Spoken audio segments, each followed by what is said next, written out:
Mary's here, yes. Okay, great. I'm starting the meeting. I just put the recorder on. I want to welcome everybody to our meeting. Today we have a number of speakers to talk about hurricane preparedness and education. Mary from Palm Beach County Emergency Management is going to be doing the majority. And then we'll have Q&A and everyone else will be adding their information as well and feedback. I'm going to turn the meeting over to our Vice President, David, and he's going to carry it from here. Yeah. Good afternoon, everyone. Good afternoon, David. Sal will be joining us a little later. He had some personal things that he had to take care of. A few weeks ago, Sal and I got on the horn with Mary Blakeney, who is the new director that took over last year, and went through a review of county preparedness and invited her to attend. All I could tell each of you right now is that with my interface to both West Palm Beach Gardens, and the county, they all have their act together. They're communicating well together, and most importantly, they're ready to support us with any event.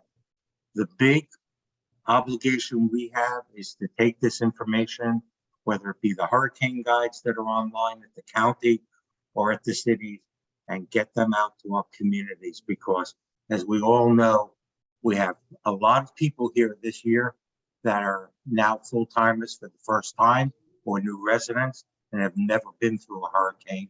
And based on what I saw in the weather reports this week, there are two at least brewing, not that they're going to hit us, but we're going to have a fairly active season. So let's be prepared. So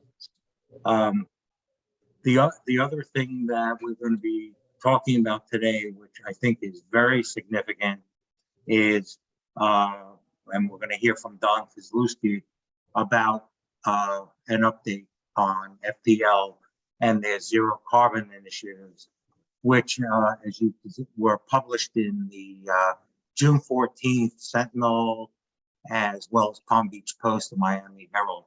They're really, again, taking a leadership role in not only supporting the environment, but also supporting effective cost structures without destroying our planet. So we look forward to that. So on that note, I'm going to turn it back over and let's begin. First speaker we've got today is Mary, right? Yes. Can we just do one thing? Sure. The approval of the May minutes, please? Yeah, I'll make a motion to approve the meeting minutes for May. Need a second. Anyone second it? I second. Thank you. And All the in favor? treasurer's report? Yeah, Oh, all in favor? right. Aye. Okay. Thank you. And motion to approve the treasurer's report, May 22nd.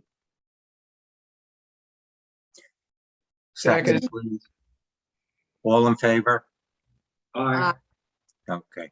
Thank So- you. Okay, great. All right, so on that basis, now we can move on to Mary. Wonderful. Hello. Thank you again. It's good to see Hi, you again, Mary. David, and your group. I'm very happy to be here. And Camille, I'm assuming that I can share my screen. Yes, you Okay. can. I am going to do that right now. And you can let me know if you can see my screen. We Yes. see it. Wonderful. Wonderful. So I want to go over a few things with you all. Hello, everybody. I'm Mary Blakeney. I'm the Emergency Management Director for Palm Beach County Division of Emergency Management.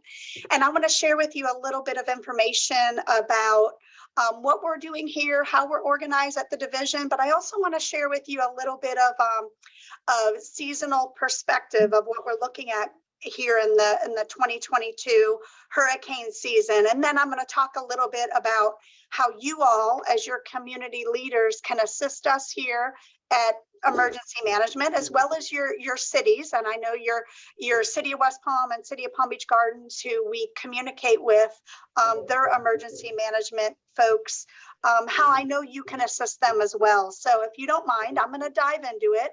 I have a little bit of a planned presentation here that I want to talk to you all about. But then absolutely, I want to answer any questions that you may have at the end of it. So, you know, here in emergency management, we're all about keeping our communities safe and resilient, but we do that with our partners. The Division of Emergency Management in Palm Beach County is very different than a lot of your county departments and divisions, because we have a statutory responsibility to take care of the entire geography of Palm Beach County, whether it's incorporated or unincorporated. So, you know, that's why working with our partners here in emergency management is so important, because we're all one big team, and you'll see that in our logo. We talk about it being a team, but every disaster does start locally. But when it comes to the big ones like hurricanes, we have a very robust table of organization, which I'm showing you here, that when we activate our EOC, we're in an organizational structure that's based on our National Incident Management System. It's a system where we all communicate and collaborate on a very clear communication path, if you will. And when we turn on our EOC and we activate, we are guided by our incident commander, who is our county administrator, Miss Virginia Baker. And I know Miss Baker has presented to you all, but she's also led by the policy decisions that are guided through our executive policy group. And as you can see, she looks to that executive policy group to help guide some of that decision making. And that policy group is made up by our mayor of the Board of County Commissioners, who currently is Mayor Weinroth, and then also supported by our deputy county administrator, our public safety director, myself as our emergency management director here in the county, our county attorney. The sheriff sits on our executive policy group, as does our fire rescue administrator, and then our Department of Health director. And then we have all of these different, as you'll see here in the presentation, the various branches and sections that help us have a very robust and organized chain of command. So we'll talk a little bit about that. I can't not sit here today and not stress that, you know, we're more than just hurricanes. We have 12 identified core hazards here that have impacted Palm Beach County in the past. But I like to say this is our opportunity and our time to educate our residents, because we, you know, I always like to say hurricanes are kind of the sexy disaster, right?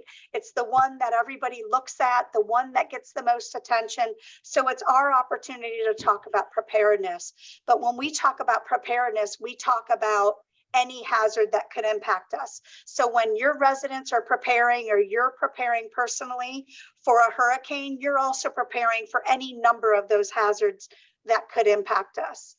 So, but we are in hurricane season, so I would be remiss if I didn't talk about the hurricane season. So, you know, 2021 was a very active year, but we were extremely fortunate here in Palm Beach County not to have a busy year in 2021.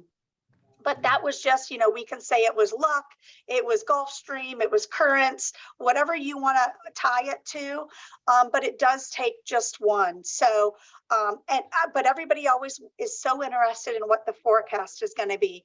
As you'll see on this slide, the 2022 forecast from the National Hurricane Center or the National Weather Service, it comes out from NOAA. They have predicted that we're going to have 14 to 21 named storms. 6 to 10 of those are anticipated at being hurricanes, and then 3 to 6 of those are expected to be intense. With whatever it says on this screen, in my mind, it can just be a big number 1, because all it takes is 1 to hit our community. So we really need our residents to be prepared. And why we need to be for them to be prepared is for these types of data points that we've learned from our National Hurricane Center. 16 hurricanes have made landfall in the US since 2017, and 17 of those were major hurricanes. 16 since 2017. And, this was shared with emergency managers and our partners at the Governor's Hurricane Conference that we just hosted here in May by Dr. Ken Graham. Ken Graham, at that time in May, actually up to 2 weeks ago, Dr. Ken Graham was the director of the National Hurricane Center. He's now been selected to be the director of the National Weather Service. So we will be getting a new Hurricane Center director, but he's really taken a lot of time through the last 4 years of being the Hurricane Center director to really diving into the data. And we're going to talk a little bit about this, but these landfalling hurricanes, as you can see, have really impacted the Gulf Coast. We've been very fortunate that, some of those just didn't make a little turn and impact the state of Florida. And why that's so important is because we've had, as I said, 7 of those have been major hurricanes. We've had more US landfalling Cat 4 and Cat 5 hurricanes since 2017 than we did from 1963 to 2016. These storms have been bigger, stronger, and more intense. And another scary fact is they've been rapidly intensifying. All of our major storms, we're talking major category 150 mile per hour or greater storms, all but one of those were tropical storms 3 days before landfall. That's huge. You're talking about something that's out there as a tropical storm, and 3 days later, it's making landfall as a major category storm. That doesn't give people a lot of time to be prepared, especially if they're waiting to the last minute to be prepared. So that's why conversations like today, you all going back and talking to your communities, are so important for us in emergency management and for our responding community, because people need to take the time now to be prepared. So when you look at this was shared with us recently from our National Weather Service and Miami partners. In the last 11 years, these are all of the storms that have passed close to Palm Beach County. You can see why South Florida is called hurricane country. But if you look at the middle of that, it almost looks as if Palm Beach County, Lake Okeechobee, Broward County, we have a bullseye on us, right? Everything seems to be skirting past us. And that is very true. When you look at 2019 Hurricane Dorian, how close that was to this coast of Florida, how close that was to Palm Beach County. We kind of laugh about it now, but Ken Graham said it, and I'll repeat what he says. Wiggles matter when it comes to major storms and weather systems. And if it wasn't for that wiggle that happened to Hurricane Dorian, we could be in a very different situation today in Palm Beach County than we were. So, we need to really focus the emphasis on our preparedness. So it's all about planning for what could happen to us. We need to encourage residents, employees, family, friends. We need to encourage everybody about hurricane preparedness. We need to encourage our businesses that we frequent, to be prepared for hurricanes. And then we need to work with you all. You all need to work with residents, those members in your community, really the new residents that have just moved here. I heard you all talking about your trips you've recently made and the trips you're planning to make. There's people on those planes every day that are coming here, not for fun, but they're moving here and they know nothing about hurricanes. Those are the types of residents we need to educate about preparedness. So our message is really simple. It's 4 simple steps: make a plan, build a kit, be informed, and get involved. We've made it simple so people remember it. But all of this information is available on our website at readypbc.com. So everybody has a responsibility to be prepared and make a plan. Know where you're going if you're told to evacuate. If you're not in a community that's told to evacuate, then we encourage individuals to prepare their home and plan to stay at home. But if you do have to evacuate, we encourage people to stay within our community, go to a friend or family member's house, prepare their home to stay in it if they can do that. But we always have shelters available as a last resort. And I'll tell you about that in just a minute.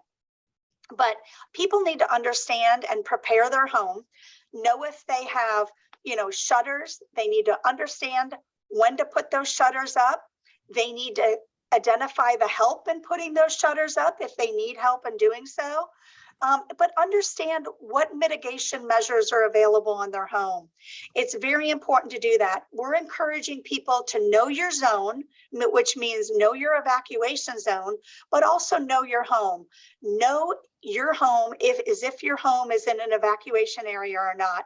And part of knowing your home is also, in this environment we're all in today, individuals need to do an insurance checkup. It's very important for our residents to do that right now and make sure they have adequate insurance coverage and make sure they have coverage at all for hurricane, as well as flood insurance. So we're encouraging people to do that insurance checkup now and be ready for that.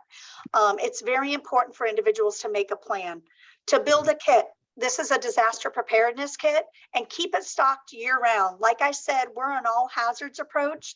It's not just about hurricanes, but have those canned foods and snacks available now. Water, 1 gallon per person per day is the rule of thumb. Prescriptions, over-the-counter medications, flashlights with extra batteries. We don't encourage use of candles. And I know I heard you say Brent Bloomfield is going to be on. He's an emergency management partner in the city of West Palm Beach, but he's also with the Fire Rescue Agency. I'm sure he would support my comment about no candles.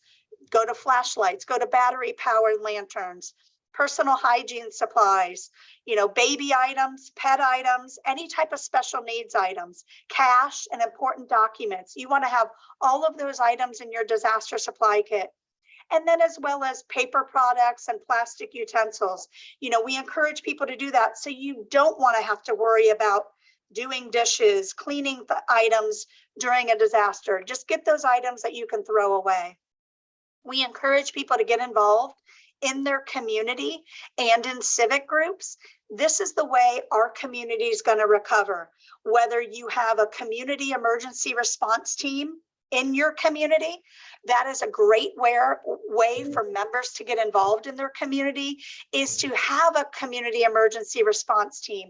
Rally the troops to get together and help your neighborhood be prepared, and then also respond. There's a lot of ways to get involved, and we encourage our residents to do that, but also to be informed.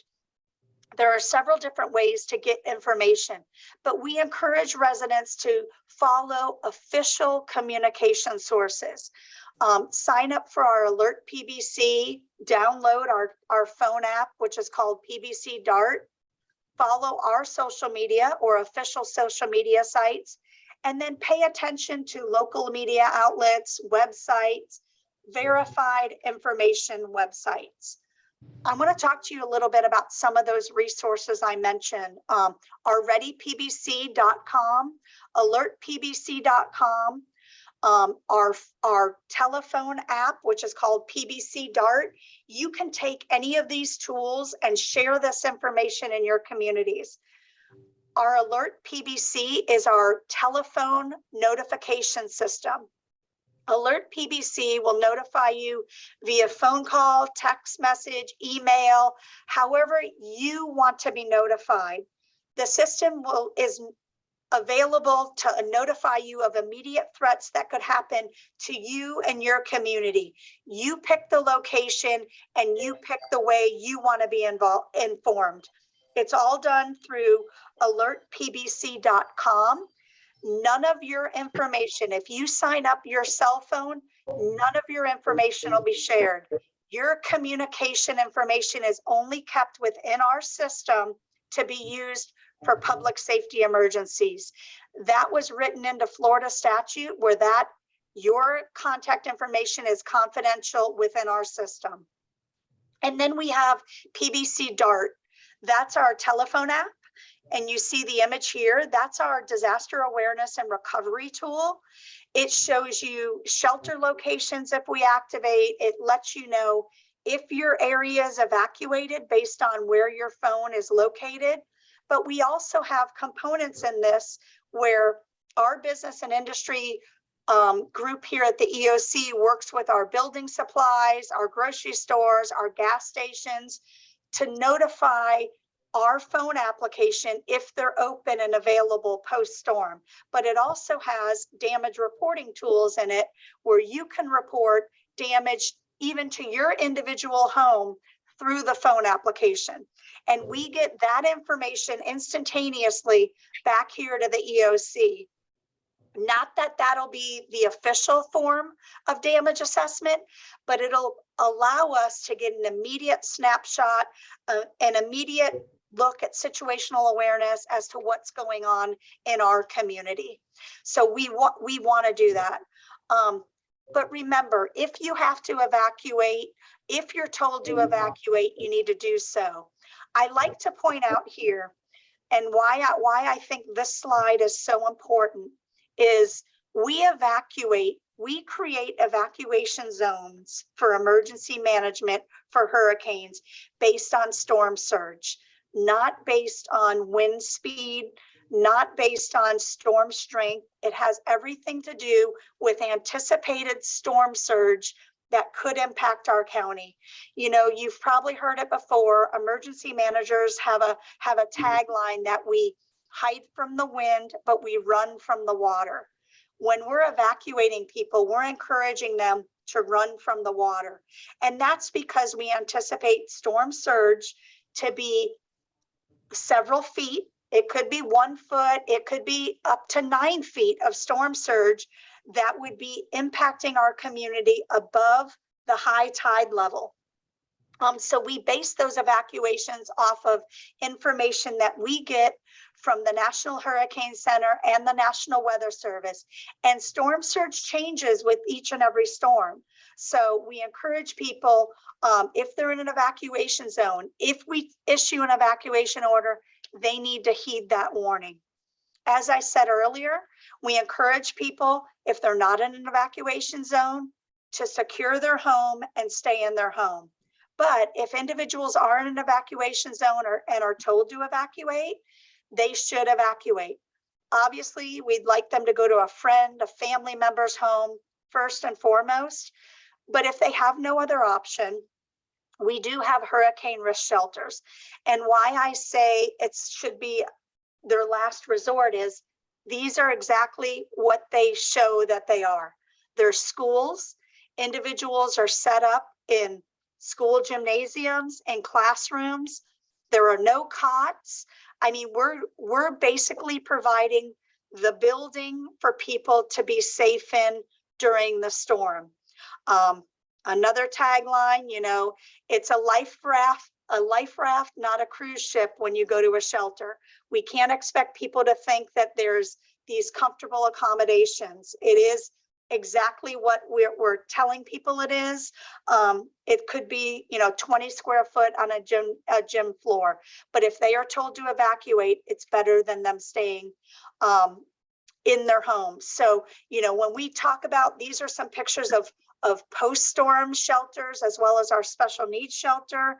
We do have a special needs shelter for people with medical needs. And then we also have pet-friendly shelter.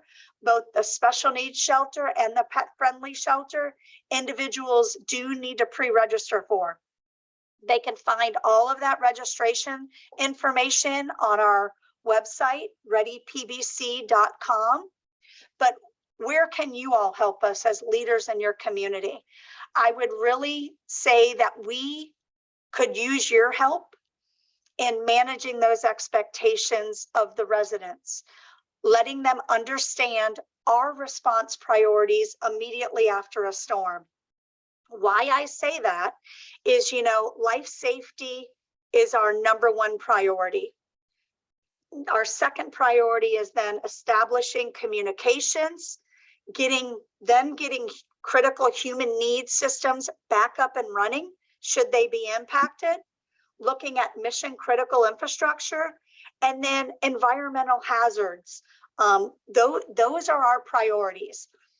Why I say that and why I talk about needing your help in managing expectations is if people are, criticizing a system, criticizing a response because there's water in their swale, that's okay. The system is designed to hold water in swales. Now, if there's water coming into their homes, that's a very different situation. So we need to really manage those expectations of people in our community. And why we're doing that is we're prioritizing based on these life safety, the communication, the critical need priorities. So I wanted to share that with you all, to have you all be that voice of reason within your community. When they're saying that something is unacceptable, just understand these priorities that we're focusing on a countywide level. I'm going to kind of stop there because I know you have a full agenda today, and I would absolutely, be happy to entertain any questions that you all may have. Yeah, Mary, this is David. A couple of other quick things. Number one, the alert PVC system. I really would encourage everyone that's on this call to sign up for that, because that not only warns you of hurricane, but as you know, a few weeks ago, we had a tornado in the gardens. We've had huge lightning issues. We've had some flooding issues, and the PVC system works and works well. Number two, for those that don't know, Xfinity and FPL has issued letters, and you can sign up for their apps to get outage reports and check on outages, because as you well know, if we lose internet and we lose cellular communication, you'll want to know and find out when repair rates are. Last point, over the years, we've learned one thing: communicate with your city people. In the gardens with Steve Stepp and David Reyes, and in West Palm Beach, Bloomfield, to make sure that you know and get information on where the FEMA drop-off sites are, so that if we do have a hurricane, that we can instruct the property managers and homeowners know where to drop debris, so that the cities don't incur huge costs to the taxpayers when FEMA will be reimbursing them if we use it properly. So those were my only additional comments. Open up the questions.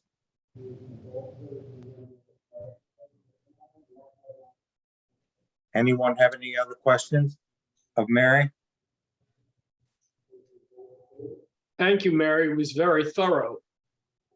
Mary, I just want to say I received that hurricane guide, the official city from the Palm Beach Gardens. I think they did an absolutely incredible job. It's just so well presented and so well done that you can't help but want to look at it. Yeah, and they were, I think, mailed out to all homeowners, because we just received them. And if you needed them in any quantity, if you communicate to either Steve Stepp or Dave Reyes, they can get you quantities to hand out. So they're really accommodating on that as well. Ron, did you have any comments or update, or Steve or Brent, on hurricane preparedness as we're on this topic now? Yeah, I mean, Mary did it all, so I really don't have much to say. She did such a good job. We do work a lot together in regards to, we've worked on more than just hurricanes over the last several years. So, I mean, I just want to say thank you to her. But I think that the biggest thing that I can say, and Mary touched on it, is that post-storm, I think what the residents have to realize, and it's almost like you have to come together as a community and help each other, because for the first 72 hours, especially when it comes to response, we have hundreds of calls that are backed up and that we're trying to respond to after the storm. So we may not be able to get to you right away. That's why we talked about 72 hours to a week worth of food and water and other essentials. Those are the things that we really need the community to work on together, as being there for each other, because we may not be able to get to you. We will try, of course, to get to you ASAP, but there is a chance that it may be a day or two, depending on the severity of the storm. So if that's the only one thing that I would add to that, because from a response section, that is definitely something that we want to make sure that the citizens are aware of. Thank you. David, Yes, go ahead. this is Steve Stepp with Palm Beach Gardens. We had a couple things to mention briefly. Sure, go ahead. Please do.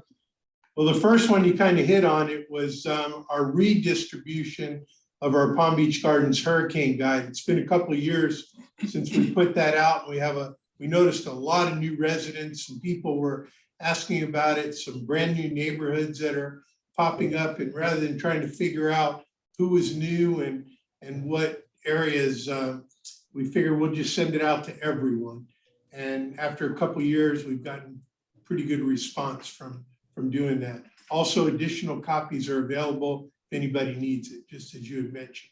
Second thing I wanted to mention is the Red Cross has a new executive director. Many of you probably remember him, Eric Roby. He used to be an anchor with Channel 12.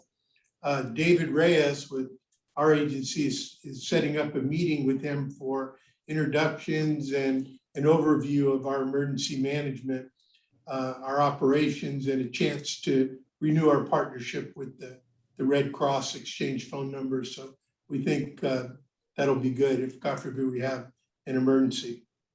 The third thing I wanted to mention is we regularly do drills, particularly at least one hurricane drill at the beginning of each season, sometimes multiple. This year, David Reyes came up with kind of a different approach, and it still could have a little bit to do with the hurricane. A couple of weeks ago, we did an emergency management drill to handle a simulated building collapse. We had never done that before.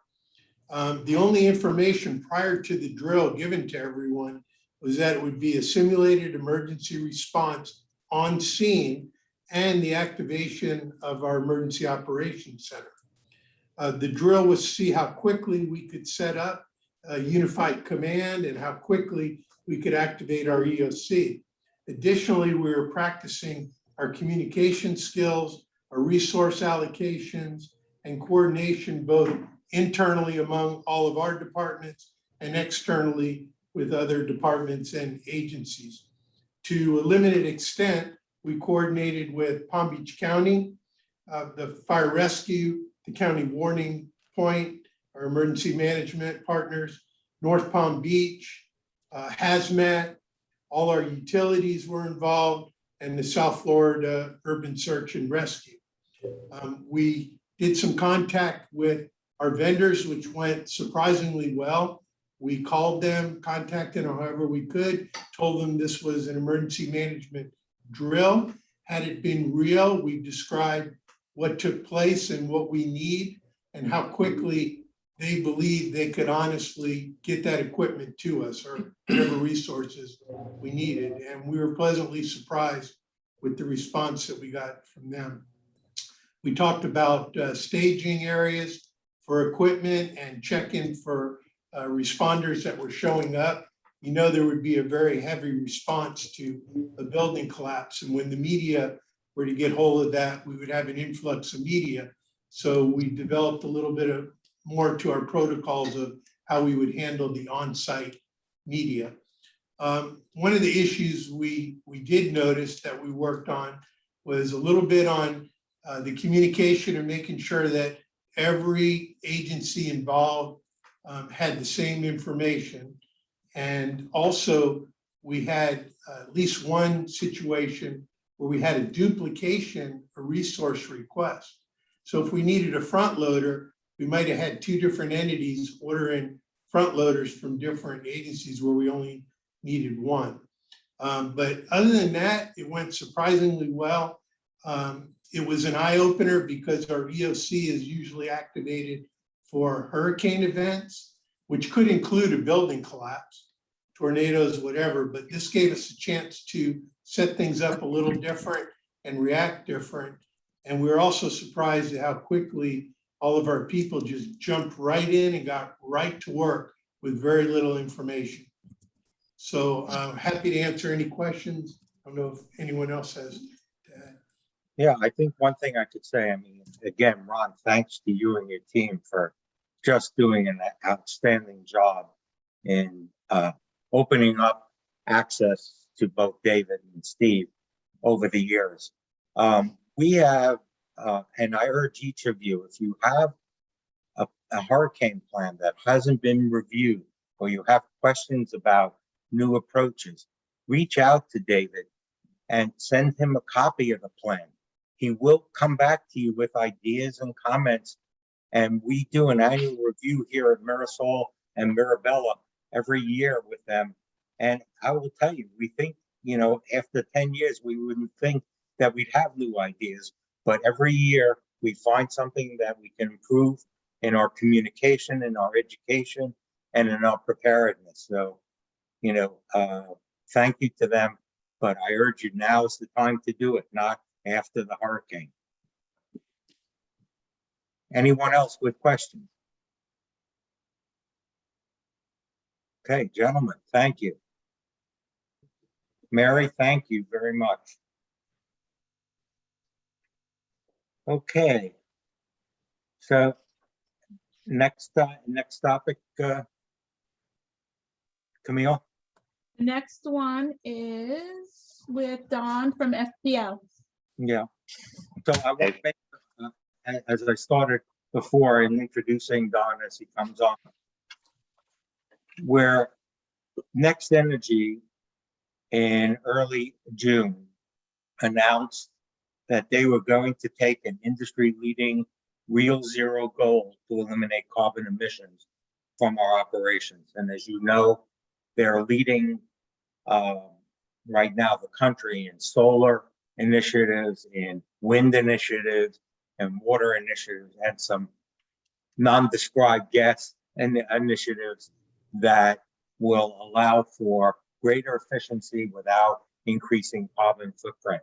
So with that, Don, why don't you take over? David, thank you. Hopefully you got me okay and my audio is working. So yep, I appreciate it. Actually, Sal asked me to talk about hurricanes first, if you don't mind, and then I can talk about Real Zero. Both are really timely topics. So a little bit about our approach to storm season. As many of you know, every day that we are not activated for storm response, we are preparing to activate for storm response at FPL. A number of people I know on this call, the mayor, and I saw Dorrit Miller, and of course Ron and his team have been in the community for a number of years, and the 04-05 storm seasons were really a big wake-up call for us. We had Charlie, Francis, and Jean, and then we had Wilma on the back of that. And we as a company recognizes that the improvements that needed to be made in the grid. So systematically since 2005, over the last 15 plus years, we have been hardening. What we call hardening is strengthening the grid to make it more reliable when the next storm comes. So I'm sure many of you have seen it. It started with hardening our critical infrastructure facilities, putting in concrete poles to our 911 facilities, to our ports, the airport and the water port, and to, of course, our hospitals. After we hardened those lines, we started hardening the main feeders throughout all our communities. And that's been a longer journey. As a matter of fact, we just hardened the feeder that came up the backside of Sal's community out at Ibis. So it's been a long time to get those feeders hardened, but we've been making those investments to make sure we have good lights and power during storm season. We have made other critical steps towards making our system more hardened. We've increased our pole inspections. Much to the chagrin of many people, we've gotten aggressive with our tree trimming. I know a lot of people have lovely trees in their backyards, but they also have what we call laterals running down that backyard as well. So keeping those clears during storm season is important. And we've really embraced technology. We now have some 200,000 intelligent devices across our grid that can automatically switch lines in the event of that there's an interruption. We now have embraced drones on our system. We had about 120,000 missions last year alone flying drones, and we have really gotten into utilizing them to inspect our lines, and it's going to be a critical feature post-storm. If any of you remember traditional storm responses, we would set all of our crews and resources outside the impacted area. We generally lose a day for them to roll in while we identified what was going on with the damage to the grid. Now everything is instantaneous. We have a Cat 5 facilities that we now house crews at, so they can ride it out at a facility through the storm and hit the road immediately afterwards. We can fly drones immediately after the passing of the storm so we can assess the damage. It all provides for a quicker response. So, you know, no one's ever eager for a storm to come upon us, but we are certainly well prepared. And we ask that, you know, all our customers be prepared as well.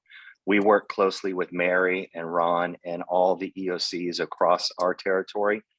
My team, External Affairs, specifically goes in and mans the county EOCs. And we have an Alpha and a Bravo team that ride out each of the storms. We are there to make sure we hear the concerns from the community, come directly into our team and come into our FPL command center, which is right in the heart of West Palm Beach, which is a Cat 5 facility. So happy to take any questions about our storm preparedness if you like to. We also do an annual drill. Of course, it's very robust. We practice with the National Guard. We work with the governor's office as well. It's generally a week drill that we do. And we do different, every year we do a different impact. Sometimes we have a storm that comes across the peninsula and hits the panhandle, one that either skirts the, you know, the West Coast and maybe goes a different direction. So we get the benefit of understanding how we move our resources in different situations. So we take it very seriously. David, hopefully I didn't ramble on there for you. No, that's fine. Don, could you just, one thing, as you look at, you know, the last couple of years, you know, and certainly over the last 10 years, you know, the infrastructure is aging as we look at vaults that are in the communities that are metal and other things. You see rust on them, you see, you know, holes in them, etc., all of which will, you know, potentially create water intrusion issues in a storm, and you could start to see some localized failure rate, not major power line failure rates. What is FPL doing or encouraging communities to be looking at there? Yeah, first things first, if you have FPL infrastructure in your community that you're concerned about the appearance or the operation of, reach out to me. I'm happy to talk to you, understand where that is, and have it investigated by our power delivery team. We have a delivery assurance lead whose job is to make sure all our facilities are healthy and living up to their full life. So, of course, don't hesitate to reach out and share any of those instances that you might see. Okay. Super. Any other questions of Don? I have one question, Don. Thank you very much. This is Jim Krause from PGA National. I have a question that's a little perhaps more abstract in nature, but so how sort of regionally sensitive are your systems so that, for example, let's say that you have a major hurricane in another part of the state, is that going to have an impact on Palm Beach County? Or so in other words, you know, is the or is your integration such that Palm Beach County wouldn't be affected by a large storm in another location? Yeah, it's, you know, the whole purpose of the grid is that, you know, it's very robust in interconnectivity. So you hope to isolate those instances and ensure that it doesn't impact to a greater customer base. The only thing that's tricky is in generation. You know, if you have like, we have to shut down our Turkey Point plant. That is, you know, one of those plants that you keep on 24/7 or whatever it might be from a generation standpoint. you don't want to have a generation shortfall in the event of a storm. So making sure we have the right load balance of how we're generating power post-storm is really important to us. Does that make sense, Jim? Yes, thank you.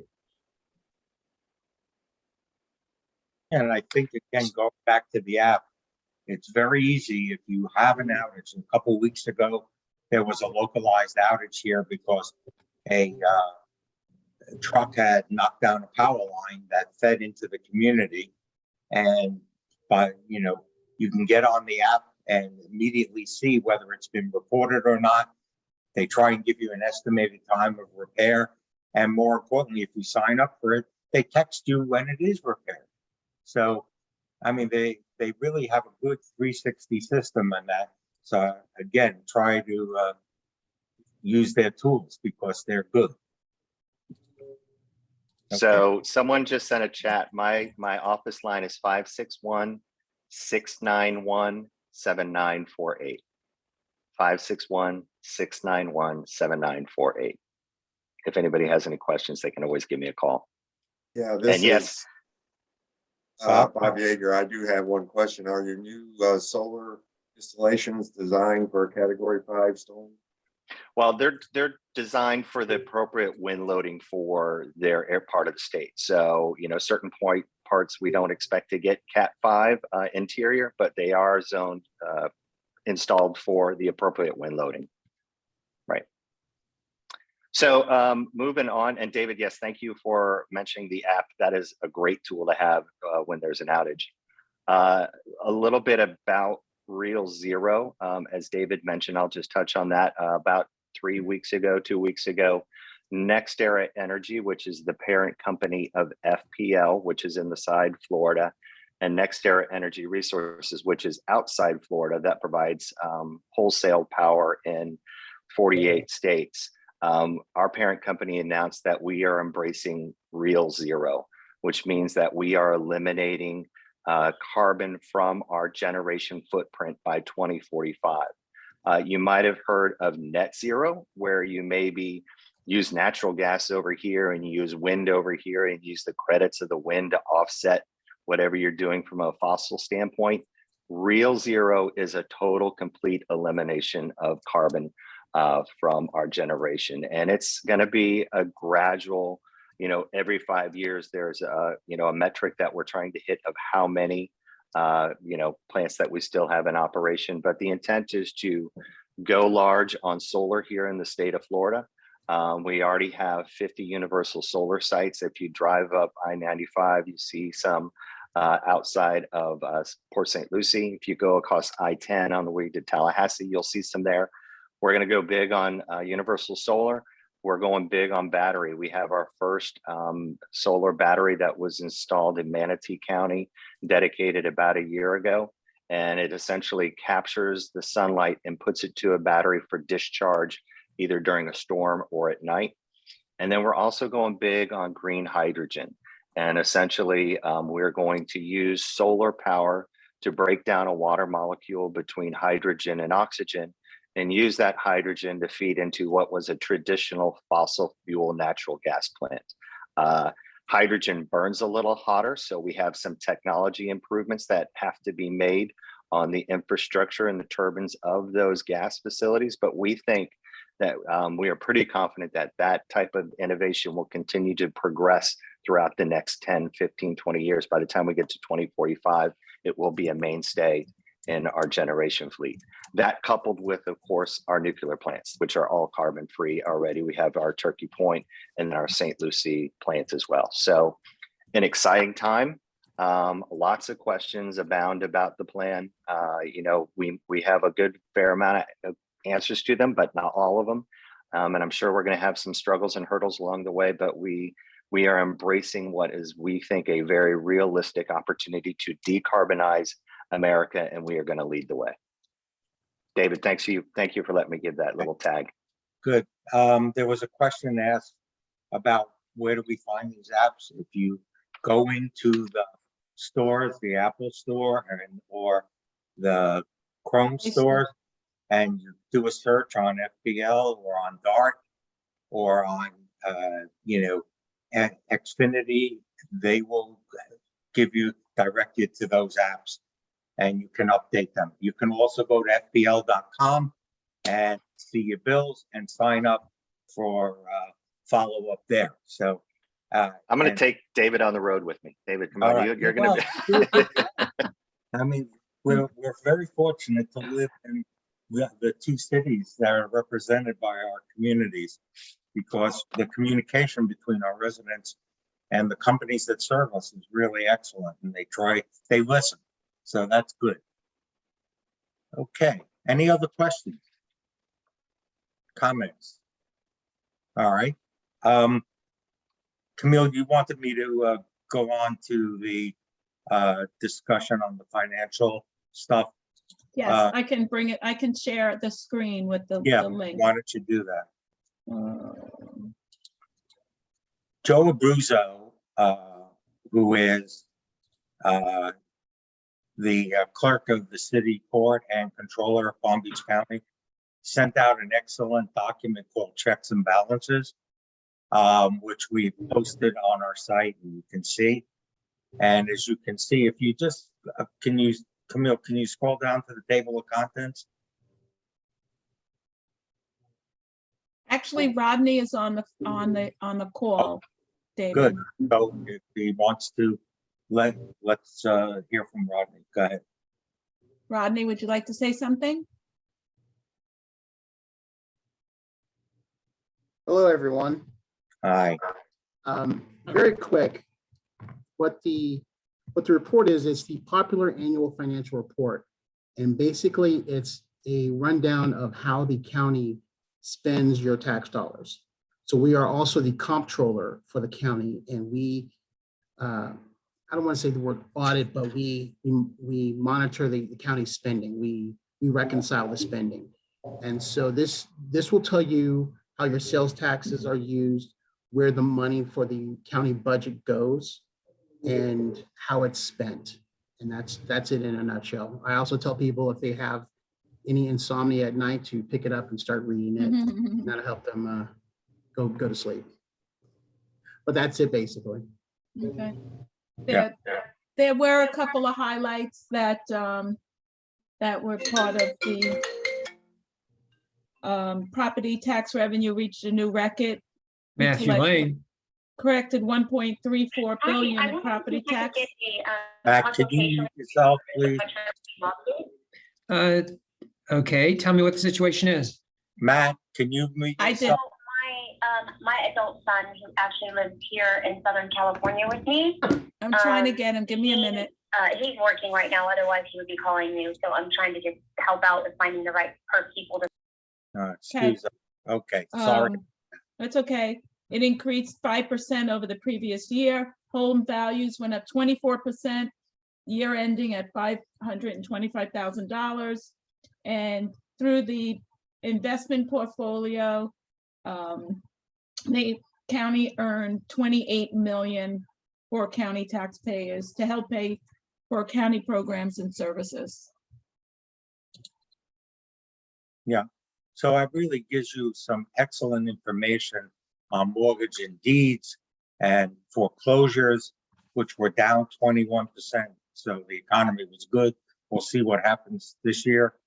But also gives you a very good summary of the revenue and where those revenue dollars are going. And, you know, as each year. Now, I will put my email address in the chat. And if anybody would like one mailed to their home or their office, I will be glad to put one in the mail for you. Oh, thank you so much.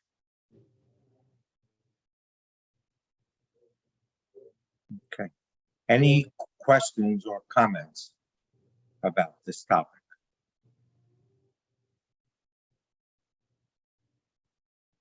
No one? Nothing? Okay.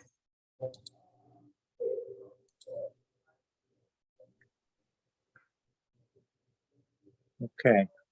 So I think we're, you know, I can open up the floor for some general comments about anything anyone is concerned about or has questions about.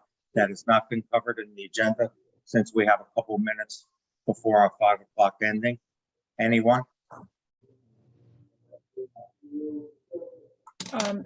For our July meeting, we're going to have Meet the Candidates. We're going to have another forum.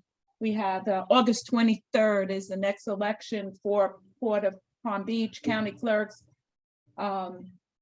Circuit Court, and US Congress. So we'll be having another forum on July 26th. But when we start again after August or in September, is there anything in particular you would like to hear or like to see? Camille, I have one question. It's Jim. And that is, are we at some point going to switch over to in-person meetings again, or how is that going to play out? Eventually we will, yes. Yeah, I don't think We we're- had a little surge, so Right. we weren't really comfortable with getting everyone together again. We have the room reserved on a monthly basis. I just go and I cancel it. But with the little surge that's going up, and I think we're 19% positivity rate, that we didn't think that it was the best thing to do at this point. But I like hopefully the soon we'll Zoom. be able to. I think I like the Zoom. Well, They're I don't think, great. yeah, I don't think it's our plan in any way or form to eliminate the Zoom, because for Okay, the county city folk, it's much easier to get on and than to Yeah. travel yes. with us and get information.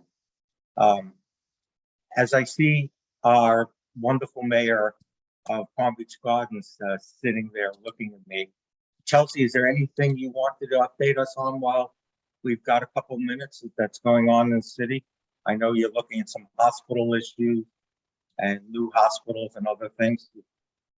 Yeah, sure. I'm happy to answer any questions too. The hospital came to the city last week on Monday and did a presentation for any residents that were curious about the proposal. Again, this has not gone to zoning, nor has it gone to council. And I do want to be careful in case any of my fellow council members might be on the call to stay within the sunshine. So the Monday meeting was presented by the hospital. They just utilized the city's space in order to allow residents to come and ask questions of the folks that plan for this project. And I would assume we'll probably be seeing it come to zoning and then the following month to city council sometime this summer. I don't know the answer to that specifically. And you can find out information. There are websites available. And actually, if you go onto the Palm Beach Gardens website right now, I do believe they have it listed. If not, it's up on my Facebook page, or just email me and I'll be happy to share the information that they shared. Aside from that, we have our next city council meeting coming up in 2 Thursdays, and we'll be discussing setting the high range for the millage rate and getting ready to review the budget and get everything passed. So we'll be anticipating the upcoming news from our property appraiser to work on our city taxes accordingly. And that's it, but I'm always available. I'm happy. I'm gonna put my cell phone number and my email address in the comments so that if anyone has anything they want to address directly, I am always here. Thank you. Thanks, Chelsea. My pleasure. Amy, did you have anything you wanted to update us on from tax collector? Just if anyone is on the installment payment plan, reminder the deadline is coming up for your first payment. And that is pretty much all we have going on right now. Just a reminder, if anyone is looking for guest speakers for their community, they can reach out to me and I can put my email address in the chat and we can get Ann scheduled to come out and speak for you. And that is all I have for today. Okay, thanks, Amy. Thank you. And I can attest to her responsiveness because we wanted some copies of the annual books and Amy was kind enough to send them to us and we got them out to all of our HOA presidents. So good information. Anyone else? Okay, on that note, can I hear? Thank you, David, and thank you, Camille. Okay, motion to adjourn. Motion to adjourn. Good job, David. Thank you Great all. job. Have a safe and good July 4th. You too, everybody. Say hi to Sal, Camille. We Will will. do. Thank you, everyone. Good Thank you. Thanksgiving. Bye. Good Bye-bye. July 4th.